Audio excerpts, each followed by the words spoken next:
ನಮಸ್ಕಾರ, ನಾನು ನಿಮ್ಮ ಕನ್ನಡಿಗ ಬ್ರಹ್ಮ ಬೆಳಗಲ್. ನಮ್ಮ ಕರ್ನಾಟಕ ಅಲರ್ಟ್ ನ್ಯೂಸ್ ಯೂಟ್ಯೂಬ್ ಚಾನಲ್ಗೆ ನಿಮಗೆ ಆತ್ಮೀಯವಾದ ಸ್ವಾಗತ. ಇವತ್ತು ಒಂದು ಸಿನಿ ಪ್ರೇಕ್ಷಕರಿಗೆ ಮತ್ತು ಏಷ್ಯರ್ ಅಭಿಮಾನಿಗಳಿಗೆ ಒಂದು ದೊಡ್ಡ ಹಬ್ಬನ ಅಂತ ಹೇಳ್ಬೋದು. ಯಾಕಂದ್ರೆ ಇವತ್ತು ಟಾಕ್ಸಿಕ್ ರಿಲೀಸ್ ಆಗಿರುವಂಥ ಒಂದು ವಿಷಯ ನಿಮ್ಮೆಲ್ಲರಿಗೂ ಗೊತ್ತಿರುವಂಥದ್ದು. ಇವತ್ತು ನಾನು ಬೆಳಿಗ್ಗೆ ಶೋ ಹೋಗಿದ್ದೆ. ಆ ಒಂದು ಬೆಳಿಗ್ಗೆ ಶೋ ಹೋಗಿ ನೋಡ್ಕೊಂಡ್ಬಂದಿನಿ. ಆ ಒಂದು ನೋಡಿದ್ದೆಲ್ಲ ರಿವ್ಯೂವನ್ನು ನಿಮ್ಮ ಮುಂದೆ ಹಂಚ್ಕೊಳ್ತೀನಿ. ಆ ಒಂದು ರಿವ್ಯೂವನ್ನು ಹಂಚ್ಕೊಳ್ಳೋದಕ್ಕಿಂತ ಮುಂಚಿತವಾಗಿ ನೀವೇನಾದರೂ ಹೊಸಬರು ನಮ್ಮ ಚಾನಲ್ಗೆ ಭೇಟಿ ಕೊಟ್ಟಿದ್ರೆ ಅಂತಂದರೆ ದಯವಿಟ್ಟು ಸಬ್ಸ್ಕ್ರೈಬ್ ಮಾಡಿಕೊಡ್ರಿ, ಹಾಗೆ ಬೆಲ್ ಐಕನ್ನ ಕ್ಲಿಕ್ ಮಾಡಿಕೊಡ್ರಿ ಅಂತ ಕೇಳ್ಕೊಳ್ತೀನಿ. ಅಫ್ಕೋರ್ಸ್ ಇವತ್ತೊಂದು ಸಿನಿಮಾ ರಿಲೀಸ್ ಆಗಿರುವಂಥದ್ದು ನಿಮಗೆಲ್ಲರಿಗೂ ಗೊತ್ತಿರುವಂಥದ್ದು. ನಾನೀಗ ಮೊದಲು ಒಂದು ಪಾತ್ರಗಳನ್ನು ನೋಡ್ತಾ ಹೋಗೋಣ, ಯಾರ್ಯಾರ ಪಾತ್ರ ಯಾವ್ಯಾವ ರೀತಿ ಐತೆ ಅನ್ನೋದನ್ನು. ಆಮೇಲೆ ಕಥೆಯನ್ನು ಹೇಳ್ತಾ ಹೋಗ್ತೀನಿ. ಕಥೆಯನ್ನು ಸಂಪೂರ್ಣವಾಗಿ ಹೇಳಲ್ಲ, ಅಲ್ಲೆಲ್ಲೇ ಸ್ವಲ್ಪ ಹೇಳ್ಕೊತ ಹೋಗ್ತೀನಿ. ಇದರಲ್ಲಿ ಮೇನು ನಾನು ನಿಮ್ಮ ಮುಂಚಿತವಾಗಿ ಏನು ಹೇಳಬೇಕಪ್ಪ ಅಂದ್ರೆ, ಇದು ಗೀತು ಮೋಹನ್ ದಾಸ್ ಅವರ ನಿರ್ದೇಶನ, ಆಮೇಲೆ ಏನು KVN ಪ್ರೊಡಕ್ಷನ್ ಅವರ ನಿರ್ಮಾಣ, ಮೇನ್ ಮುಖ್ಯ ಪಾತ್ರದಲ್ಲಿ ನಟನೆ ಮಾಡುವಂಥ ನಾಯಕ ನಟನಾಗಿ ನಟನೆ ಮಾಡಿರುವಂಥವರು ಯಶ್ ಸರ್ ಅವರ ಒಂದು ನಟನೆ, ಆಮೇಲೆ ಈ ಒಂದು ಸಂಗೀತ ನಿರ್ದೇಶನ ನೀಡಿರುವಂಥ ಒಂದು ನಮ್ಮ ರವಿ ಬಸರು ಸರ್ ಅವರ ಮ್ಯೂಸಿಕ್ ಕಂಪೋಸಿಂಗ್ ಒಳಗೆ ಮೂಡಿ ಬಂದಿರುವಂಥ ಒಂದು ಅದ್ಭುತವಾದ ಸಿನಿಮಾ. ಈ ಒಂದು ಸಿನಿಮಾದಲ್ಲಿ ನನಗೆ ಒಂದಷ್ಟು ಪಾತ್ರಗಳು ಭಾಳ ಹೇಳುವಂಥ ಪಾತ್ರಗಳು ಅನಿಸಿರುವಂಥದ್ದು ಒಂದು 5-6 ಪಾತ್ರಗಳು ನನಗೆ ಅಷ್ಟೇ ಅನಿಸ್ತು. ಆ ಒಂದು ಪಾತ್ರಗಳನ್ನು ನಾನು ನಿಮ್ಗೆ ಹೇಳ್ತಾ ಹೋಗ್ತೀನಿ. ಮೊದಲನೇದಾಗಿ ನಯನತಾರ ಅವರ ಪಾತ್ರ.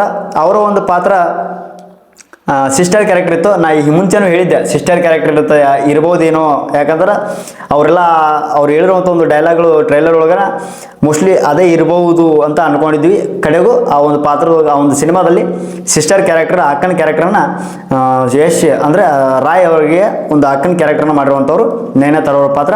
ಅವರ ಒಂದು ಪಾತ್ರದ ಬಗ್ಗೆ ಹೇಳಬೇಕು ಅವರ ಒಂದು ಪಾತ್ರಕ್ಕೆ ಏನು ಜೀವ ತುಂಬಬೇಕು ಮತ್ತು ಅವರ ಒಂದು ಪಾತ್ರ ಎಲ್ಲೆಲ್ಲಿ ತೋರಿಸ್ಬೇಕು ಅಷ್ಟೇ ಒಂದು ಅದ್ಭುತವಾಗಿ ಚೆನ್ನಾಗಿ ಭಾಳ ಅದ್ಭುತವಾಗಿ ಮೂಡಿ ಬಂದಿರುವಂಥ ಒಂದು ಪಾತ್ರ.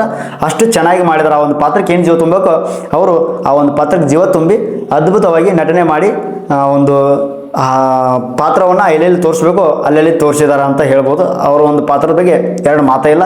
ಚೆನ್ನಾಗಿ ಅವರು ಒಂದು ಪಾತ್ರವನ್ನು ಅದ್ಭುತವಾಗಿ ತೋರ್ಸ್ಯಾರ ಮತ್ತು ಅದ್ಭುತವಾಗಿ ಅವರು ಕೂಡ ಆ ಒಂದು ಪಾತ್ರಕ್ಕೆ ಜೀವನ ತುಂಬಿ ನಟನೆ ಮಾಡ್ಯಾರ. ಇನ್ನು ಎರಡನೇ ಪಾತ್ರ ಏನಪ್ಪ ಅಂದ್ರೆ ಕೈರಾ ಅದ್ವಾನಿ ಅವರ ಪಾತ್ರ. ಅವರ ಒಂದು ಪಾತ್ರದ ಬಗ್ಗೆ ಹೇಳಪ್ಪ ಅಂದ್ರೆ ನಾದಿ ಅಂತ ಅವರ ಒಂದು ಪಾತ್ರ. ಆ ಒಂದು ಪಾತ್ರ ಅವ್ರದ್ದು ಏನಪ್ಪ ಅಂದ್ರೆ ಸರ್ಕಸ್ ಮಾಡ್ತದ. ಆ ಒಂದು ಸರ್ಕಸ್ ಮಾಡುವಂಥ ಒಂದು ಹುಡುಗಿ, ಆ ಒಂದು ಸರ್ಕಸ್ ಮಾಡುವಂಥ ಹುಡುಗಿಯ ಮೇಲೆ ಹುಡುಗ ಅಂದ್ರೆ ರಾಯನ ಒಂದು ಕಣ್ಣು ಬೀಳ್ತೈತಿ ಆಕೆ ಮೇಲೆ ಕಣ್ಣು ಬಿದ್ದಂಥ ಸಂದರ್ಭದಾಗ ಆಕೆನ ಆತ ಲವ್ ಮಾಡ್ತಾನೆ. ಆ ಲವ್ ಮಾಡಿ ಇಬ್ಬರದು ಆಕೆಗೆ ಇವನಿಗೆ ಒಪ್ಪಿಗೆ ಇರಲ್ಲ. ಅದು ಮುಂದೆ ಹೋಗ್ತಾ ಅಂಟ್ಕೊಳ್ತೈತಿ, ಪ್ರೀತಿಯಾಗಿ ಮುಂದೆ ಅವರು ಒಂದು ಇಬ್ಬರ ಮಧ್ಯೆ ಒಂದು ಮಗು ಆಗ್ತೈತಿ. ಆ ಮುಂದೆ ಮಗುವಾಗಿ ಯಾವ ರೀತಿ ಬೆಳೀತೈತಿ ಅನ್ನೋದನ್ನು ನೀವು ಸಿನಿಮಾ ನೋಡ್ಬೇಕಾಗ್ತೈತಿ. ನಾನು ಆ ಒಂದು ಸಿನಿಮಾ ಅದು ಮಗು ಯಾವ ರೀತಿ ಆಗ್ತೈತಿ ಏನಾಗ್ತೈತಿ ಅಂತೇಳಿ ಹೇಳ್ತಾ ಹೋದ್ರೆ ಮತ್ತು ಅದನ್ನು ಸ್ಪಾಯ್ಲ್ ಮಾಡ್ದಂಗೆ ಆಗ್ಬಿಡ್ತೈತಿ. ಅದಕ್ಕೋಸ್ಕರ ಅವ್ರಿಗೆ ಒಂದು ಮಗು ಆಗ್ತೈತಿ. ಆ ಒಂದು ಮಗುವಾಗಿ ಮುಂದೆ ಅದು ಬೆಳೀತಾ ಯಾವ ರೀತಿ ಆಗ್ತೈತಿ ಅನ್ನೋದನ್ನು ನೀವು ಸಿನಿಮಾ ನೋಡ್ರಿ. ಮತ್ತು ಅವ್ರ ಮುಂದೆ ಆ ಒಂದು ಪಾತ್ರದಾಗ ಕೈರಾ ಅದ್ವಾನಿ ಅವರು ಯಾವ ರೀತಿ ಆ ಒಂದು ಪಾತ್ರವನ್ನು ಮುಂದೆ ಹೋಗ್ತಾ ನಿಭಾಯಿಸ್ತಾರೆ ಅನ್ನೋದನ್ನು ನೀವು ಒಂದು ಸಿನಿಮಾ ನೋಡ್ರಿ ಅಂತ ಹೇಳ್ತೀನಿ. ಯಾಕಂದ್ರೆ ಅವರ ಒಂದು ಪಾತ್ರದ ಬಗ್ಗೆ ಹೇಳಬೇಕು ಅಂದ್ರೆ ಎಕ್ಸ್ಟ್ರಾರ್ಡಿನರಿ, ಭಾಳ ಅಂದ್ರೆ ಭಾಳ ಅದ್ಭುತವಾಗಿ ಮಾಡ್ಯಾರ. ಅವ್ರ ಪಾತ್ರನ ಎಲ್ಲಿ ತೋರಿಸ್ಬೇಕು ಅಲ್ಲಿ ಆ ಒಂದು ಪಾತ್ರವನ್ನು ತೋರಿಸಿ ಅವರ ಒಂದು ಪಾತ್ರಕ್ಕೆ ಅವರು ಕೂಡ ಅಷ್ಟೇ ಅದ್ಭುತವಾಗಿ ನಟನೆ ಮಾಡ್ಯಾರ ಅಂತ ಹೇಳ್ಬೋದು. ಅಷ್ಟು ಚೆನ್ನಾಗಿ ಅವರ ಒಂದು ಪಾತ್ರ ಮೂಡಿ ಬಂದೈತಿ. ಅವರ ಒಂದು ಪಾತ್ರದ ಹೆಸರು ನಾದಿನಿ ಅಂತ. ಇನ್ನು ರುಕ್ಮಿಣಿ ವಸಂತ್ ಅವ್ರ ಬಗ್ಗೆ ಹೇಳ್ಬೇಕು ಅಂತಂದ್ರೆ ರುಕ್ಮಿಣಿ ವಸಂತ್ ಅವ್ರ ಪಾತ್ರ ಅವ್ರದ್ದು ಪಾತ್ರ ಎರಡು ಮಾತೆಲ್ಲ ಅಷ್ಟು ಒಂದು ಅದ್ಭುತವಾಗಿ ಮೂಡಿ ಬಂದಿರ್ತೈತಿ. ಮೋಸ್ಟ್ಲಿ ಈ ಒಂದು ರುಕ್ಮಿಣಿ ವಸಂತ್ ಅವ್ರ ಪಾತ್ರ ಕೂಡ ಅಷ್ಟೇ ಚೆನ್ನಾಗಿ ಮೂಡಿ ಬಂದೈತಿ. ಅವ್ರದ್ದು ಎರಡು ಮಾತೆಲ್ಲ. ಇದರಲ್ಲಿ ಅವ್ರ ಒಂದು ಕ್ಯಾರೆಕ್ಟರ್ ಏನಪ್ಪ ಅಂತಂದ್ರೆ ಅವ್ರ ಒಂದು ಕ್ಯಾರೆಕ್ಟ್ರಲ್ಲಿ ಏನು ರಾಯನ್ ಅವರು ಇಷ್ಟಪಡ್ತಿರಲ್ಲ, ಅವ್ರದ್ದು ಒಂದು ಹಿಂಗೆ ಬಿಟ್ಟು ಬೇಸರ ಒಂದು ಅವ್ರದಿಂದ ರಾಯನಿಂದ ಅವರಿಗೆ ಒಂದು ರುಕ್ಮಿಣಿ ವಸಂತ್ ಅವ್ರಿಗೆ ಒಂದು ಹೆಲ್ಪ್ ಆಗಬೇಕಾಗಿರ್ತೈತಿ. ಆ ಒಂದು ಹೆಲ್ಪ್ ಕೇಳ್ಕೊಳ್ಳೋಕ್ಕೋಸ್ಕರ ಅವ್ರ ಹತ್ರ ಬಂದಿರ್ತಾರೆ. ಅವ್ರ ಹತ್ರ ಬಂದಂಥ ಸಂದರ್ಭದಾಗ ಅವರು ಇಬ್ಬರ ಮಧ್ಯೆ ಒಂದು ಸ್ವಲ್ಪ ಕಾನ್ವರ್ಸೇಷನ್ ನಡೀತೈತಿ ಅಲ್ಲಿ. ಅಂದ್ರೆ ಅವ್ರ ಹತ್ರ ಬಾಂಬ್ ತೊಗೊಂಬಂದಿರ್ತಾಳೆ ಯಾರು ರುಕ್ಮಿಣಿ ವಸಂತ್ ಅವರು. ಬಾಂಬ್ ಇಟ್ಕೊಂಡಿರ್ತಾರೆ. ಆ ಬಾಂಬ್ನ ಒಂದು 2 ನಿಮಿಷದೊಳಗೆ ಅದು ಎಷ್ಟು ಕಾನ್ವರ್ಸೇಷನ್ ಐತೆ ಅಂದ್ರೆ ಭಾಳ ಅದ್ಭುತವಾಗಿ ಬಿಡ್ತೈತಿ. ಅಲ್ಲೇ ಅವ್ರದ್ದು ಒಂದು ಇಬ್ಬರಿಗೂ ಪ್ರೀತಿ ಹುಟ್ಟತೈತಿ. ಆ ಒಂದು ಪ್ರೀತಿ ಹುಟ್ಟಿ ಅವ್ರಿಗೂ ಕೂಡ ಅಲ್ಲಿ ರಾಯ್ ಮತ್ತು ಏನು ರುಕ್ಮಿಣಿ ವಸಂತ್ ಅವರಿಗೆ ಒಂದು ಮಗು ಆಗ್ತೈತಿ. ಆ ಒಂದು ಮಗು ಯಾವ ರೀತಿ ಬೆಳಿತೈತಿ, ಆ ಒಂದು ಮಗು ಮುಂದೆ ಏನಾಗ್ತೈತಿ, ಆ ಮಗುವನ್ನು ಯಾರು ಕಾಪಾಡೋಕ್ಕೋಸ್ಕರ ಅಷ್ಟೆಲ್ಲ ಹೋರಾಟ ಮಾಡ್ತಾರೆ ಅನ್ನೋದನ್ನು ನೀವು ಸಿನಿಮಾ ನೋಡ್ಬೇಕಾಗೈತಿ. ಆ ಒಂದು ಸಿನಿಮಾದಲ್ಲಿ ಅವ್ರದ್ದು ಒಂದು ಪಾತ್ರ ಅದ್ಭುತವಾಗಿ ಮೂಡಿ ಬಂದೈತಿ. ಎರಡು ಮಾತೆಲ್ಲ ನಮ್ಮ ಒಂದು ಕನ್ನಡ ಚಿತ್ರರಂಗದ ಹೀರೋಯಿನಿಯಾಗಿ ಒಂದು ಅದ್ಭುತವಾಗಿ ನಟನೆ ಮಾಡ್ಯಾರ. ಆ ಒಂದು ಪಾತ್ರಕ್ಕೆ ಏನು ಜೀವ ತುಂಬಬೇಕು ಅಷ್ಟೇ ಒಂದು ಪಾತ್ರಕ್ಕೆ ಅದ್ಭುತವಾಗಿ ತುಂಬ್ಯಾರ. ಮತ್ತು ಆ ಒಂದು ಪಾತ್ರವನ್ನು ಎಲ್ಲೆಲ್ಲಿ ಆ ಒಂದು ಪಾತ್ರವನ್ನು ತೋರಿಸ್ಬೇಕು ಅಷ್ಟೇ ಚೆನ್ನಾಗಿ ಆ ಒಂದು ಪಾತ್ರವನ್ನು ತೋರಿಸಿದಾರೆ. ಇನ್ನು ನಮ್ಮ ನಾಯಕ ನಟನಾಗಿ ಒಂದು ಪಾತ್ರಕ್ಕೆ ಏನು ರಾಯ್ ಪಾತ್ರಕ್ಕೆ ಜೀವ ತುಂಬಿರುವಂಥವ್ರು ನಮ್ಮ ರಾಕಿಂಗ್ ಸ್ಟಾರ್ ಯಶ್ ಸರ್ ಅವರು. ಅವರ ಒಂದು ಪಾತ್ರದ ಬಗ್ಗೆ ಎರಡು ಮಾತೇ ಇಲ್ಲ. ಅದ್ರ ಬಗ್ಗೆ ಅಂತ ಏನು ನೆಗೆಟಿವ್ ಅಂತ ಹೇಳುವಂಥದ್ದು ಏನು ಇಲ್ಲವೇ ಇಲ್ಲ. ಅಷ್ಟು ಒಂದು ಚೆನ್ನಾಗಿ ಅವರು ಒಂದು ಆ್ಯಕ್ಟಿಂಗ್ ಆಗಿರ್ಬೋದು, ನಟನೆ, ಅದು ಏನೋ ಒಂದು ಅವರು ಒಂದು ಪಾತ್ರ ಬಂದ ತಕ್ಷಣ ಒಂಥರ ಗುಲ್ಬಂಸ್ ಆಗೋದು, ಅಷ್ಟೊಂದು ಅದ್ಭುತವಾಗಿ ಅವರು ಒಂದು ಪಾತ್ರವನ್ನು ಮಾಡ್ಯಾರ. ಇದರಲ್ಲಿ ನೀವು ಮೈಂಡ್ ಸೆಟ್ ಒಳಗೆ ಏನು ಇಂಗ್ಲೀಷ್ ಪಿಕ್ಚರ್ ನೋಡೋಕೆ ಹೋಗ್ತೀನಿ ಅಂತ ರೀತಿ ಒಳಗೆ ಹೋಗ್ಬೇಡ್ರಿ. ಕಾಮನಾಗಿ ಮೈಂಡ್ ಕೂಲ್ ಇಟ್ಕೊಂಡು ಹೋಗ್ರಿ. ಪಿಕ್ಚರ್ ನಿಮಗೆಲ್ಲ ಗೊತ್ತಾಗ್ತೈತಿ ಯಾವ ರೀತಿ ಐತಿ ಏನು ಅನ್ನೋದನ್ನ ತಿಳಿತಾ ಹೋಗ್ತೈತಿ. ಅವರು ಒಂದು ರಾಯನ್ ಪಾತ್ರ ಬಗ್ಗೆ ಮೇನ್ ಲೀಡ್ ಕ್ಯಾರೆಕ್ಟರ್ ರಾಯ್ನ ಸಿಸ್ಟರ್ ಏನಿರ್ತಾರಲ್ಲ ಇವರು ಮಧ್ಯೆ ಅಂದರೆ ನೈನತಾರ ಅವರು ಮತ್ತು ರಾಕಿಂಗ್ ಸ್ಟಾರ್ ಯಶ್ ಅವರು ಅಕ್ಕ ತಮ್ಮ ಅವ್ರದ್ದೊಂದು ಅಕ್ಕನ ಪಾತ್ರ ಮಾಡ್ಯಾರ. ಇವರು ರಾಯ್ ಕ್ಯಾರೆಕ್ಟರ್ ತಮ್ಮನ ಪಾತ್ರ ಇರ್ತೈತಿ.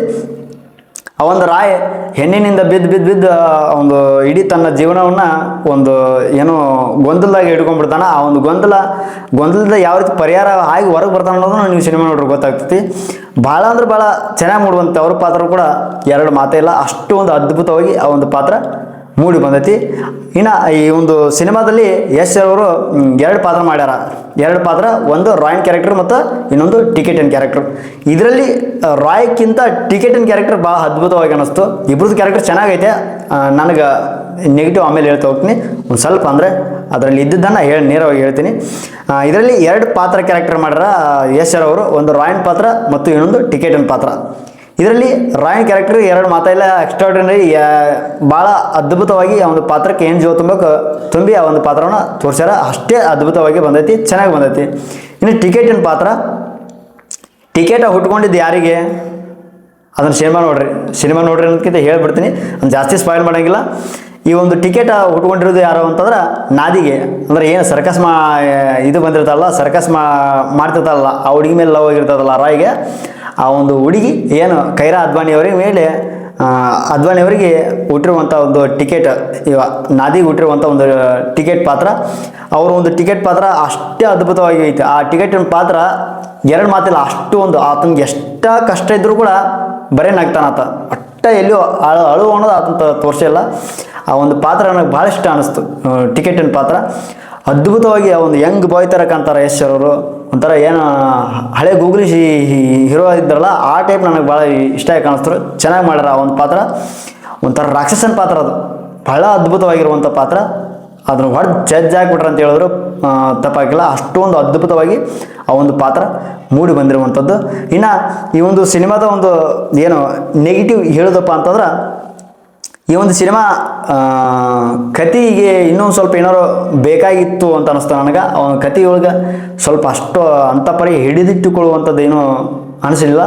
ಇನ್ನೂ ಒಂದು ಸ್ವಲ್ಪ ಕತೆ ಚೆನ್ನಾಗಿತ್ತು ಅಂತಂದ್ರೆ ಇನ್ನೂ ಚೆನ್ನಾಗಿ ಗ್ರಿಪ್ ಬರ್ತೈತಿ ಅನ್ನೋ ಸಿನಿಮಾ ಅಂತ ಅನ್ನಿಸ್ತು. ಕತೆ ಒಳಗೆ ಸ್ವಲ್ಪ ವೀಕ್ ಆಗೈತಿ ಅಂತ ಅನ್ನಿಸ್ತು. ಇನ್ನು ಅದು ಬಿಟ್ಟರೆ ಇದರಲ್ಲಿ ಹೇಳ್ಕೊಳ್ಳುವಂಥ ಡೈಲಾಗ್ಸ್ಗಳು ಅಂತಂದ್ರೆ ಕೆಲವೊಂದಿಷ್ಟೆಲ್ಲ ನಿಮ್ಗೆ ಗೊತ್ತಿರುವಂಥದ್ದು. ಆಮೇಲೆ ನನಗೆ ಅದರಲ್ಲಿ ಇಷ್ಟ ಆಗಿರುವಂಥದ್ದು ಏನಪ್ಪ ಅಂದ್ರೆ ಒಂದು 2-3 ಡೈಲಾಗ್ ನನಗೆ ಭಾಳ ಇಷ್ಟ ಆದವು. ಅದರಲ್ಲಿ ಒಂದು ಹೆಸರು ಸರ್ಕಸ್ ಮಾಡುವಂಥ ಹುಡುಗಿ ಹೇಳ್ತಾರೆ, ಅಂದರೆ ನಾದಿಗೆ, ಹೆಣ್ಣಿಗೆ ಹಂದಾನೆ ಚಂದ, ಆ ಹಂದಾನೆ ಆಯುಧ ಮಾಡಿಕೊಂಡ್ರೆ ಹೆಂಗೆ ಅಂತೇಳಿ ಹೇಳ್ತಾರೆ. ಅದೊಂದು ಸ್ವಲ್ಪ ಭಾಳ ಚೆನ್ನಾಗಿ ಅನಿಸ್ತು. ಒಂದಷ್ಟು ಡೈಲಾಗ್ಸ್ಗಳು ಚೆನ್ನಾಗಿದ್ದು. ಇನ್ನು ಒಂದು ಹೇಳ್ಕೊಳ್ಳುವಂಥದ್ದು ಸಾಂಗ್ಸ್ಗಳು ಅಂತಂದ್ರೆ ಎರಡೇ ಸಾಂಗ್ಸ್ಗಳು ನನಗೆ ಅವು ಏನು ಅದರಲ್ಲೂ ಕೂಡ ಇದರಲ್ಲಿ ಯಾವುದೇ ರೀತಿಯ ಸಾಂಗ್ ಎಕ್ಸ್ಪೆಕ್ಟೇಷನ್ ಇಟ್ಕೊಳ್ಳೋದಕ್ಕೆ ಹೋಗ್ಬೇಕೈತೆ. ಯಾಕಂದರೆ ಈ ಸಾಂಗ್ ಈ ಒಂದು ಸಿನಿಮಾದಲ್ಲಿ ಜಾಸ್ತಿ ಅಟ್ರಾಕ್ಷನ್ ಆಗಿರುವಂಥ ಅವಿಲ್ಲ. ಅದೇ ಒಂದು ತಬಾಯಿ ಅನ್ನೋದು ಒಂದು ಸಾಂಗ್ ಬರ್ತೈತಿ. ಅದಾದಮೇಲೆ ಮನಮೋಹಕ ಅನ್ನೋ ಒಂದು ಸಾಂಗ್. ಅವು ಎರಡು ಸಾಂಗು ಇದರಲ್ಲಿ ಅದಾವ. ಆದ್ರೆ ಅವು ಸಾಂಗ್ ಅಂಥ ಪರಿ ಹಿಟ್ ಆಗಿರುವಂಥದ್ದು ಅಲ್ಲ. ಅಷ್ಟೇ ಒಂದು ಈ ಒಂದು ಸಿನಿಮಾಗೆ ಅದು ಹೊರಗಿನ ಸಿನಿಮಾಗೆ ಟ್ಯಾಲಿ ಮಾಡಿದ್ರೆ ಹಿಟ್ಟೆ. ಬಟ್ ಈ ಸಿನಿಮಾಕ್ಕೆ ಆ ಒಂದು ಸಾಂಗ್ಸ್ನ ಹೋಲಿಕೆ ಮಾಡಿದ್ರೆ ಅಂಥ ಪರಿ ಹಿಟ್ ಸಾಂಗ್ಸ ಅಂತ ನನಗೇನು ಅನಿಸಿಲ್ಲ. ತಬಾಯಿ ಅನ್ನುವಂಥದ್ದು ಒಂದು ಸಾಂಗು ಅದೊಂದು ಸ್ವಲ್ಪ ಹಿಟ್ ಆಯ್ತು, ಅದು ಸ್ವಲ್ಪ ಬೆಟ್ರ್ ಅನ್ನಿಸ್ತು. ಮನಮೋಹಕ ಸಾಂಗು ಐತೆ ಎರಡು, ಬಟ್ ಹೇಳ್ಕೊಳ್ಳುವಂಥದ್ದು ಜನರಿಗೆ ಬಾಯಲ್ಲಿ ಬರುವಂಥ ಸಾಂಗ್ಸ್ಗಳನ್ನ ಅಲ್ಲ ಅಂತ ನನಗನ್ನಿಸ್ತು. ಅದು ಬಿಟ್ಟರೆ ಈ ಒಂದು ಸಿನಿಮಾದ ಬಗ್ಗೆ ಒಂದು ಅದ್ಭುತವಾಗಿ ಒಂದು ಸಿನಿಮಾ ಬಂದೈತಿ. ಎಲ್ಲರೂ ನೋಡುವಂಥ ಸಿನಿಮಾ. 18 ವರ್ಷದ ಮೇಲ್ಪಟ್ಟವ್ರು ಈ ಒಂದು ಸಿನಿಮಾ ನೋಡ್ರಿ ದಯವಿಟ್ಟು. ಯಾಕಂದ್ರೆ ಯಾವ ರೀತಿ ತಳಗಿನ ಹುಡುಗರು ನೋಡೋಕೆ ಹೋಗ್ಬಿಡ್ರಿ. ಆ ಒಂದು ಪಾತ್ರದಲ್ಲಿ ಎಲ್ಲವನ್ನು ಎಲ್ಲರಿಗೂ ಯಾವುದೇ ಪಾತ್ರವನ್ನು ಕೊಟ್ಟರೆ ಆ ಒಂದು ಪಾತ್ರವನ್ನು ಅದ್ಭುತವಾಗಿ ಚೆನ್ನಾಗಿ ಆ ಒಂದು ಪಾತ್ರಕ್ಕೆ ಜೀವ ತುಂಬಿ ಆ ಒಂದು ನಟನೆಯನ್ನು ಮಾಡಿ ಈ ಒಂದು ಸಿನಿಮಾವನ್ನು ಅದ್ಭುತವಾಗಿ ಮೂಡಿ ಬಂದೈತಿ. ಸಿನಿಮಾವನ್ನು ಎಲ್ಲರೂ ಥಿಯೇಟ್ರಿಗೆ ಹೋಗಿ ನೋಡ್ರಿ. ಇನ್ನೂ ಯಾರು ನೋಡಿಲ್ಲ ಥಿಯೇಟ್ರಿಗೆ ಹೋಗಿ ನೋಡಿ ಆ ಒಂದು ಸಿನಿಮಾದ ಬಗ್ಗೆ ನೀವು ರಿವ್ಯೂ ಕೊಡ್ರಿ ಅಂತ ಹೇಳ್ತಾ ಈ ಒಂದು ವಿಡಿಯೋವನ್ನು ಇಲ್ಲಿ ಮುಗಿಸಿ ಮತ್ತೊಂದು ವಿಡಿಯೋ ಮೂಲಕ ನಿಮ್ಮೆಲ್ಲರಿಗೂ ಸಿಗ್ತೀನಿ. ಎಲ್ರಿಗೂ ನಮಸ್ಕಾರ. ಜೈ ಕನ್ನಡ, ಜೈ ಕರ್ನಾಟಕ.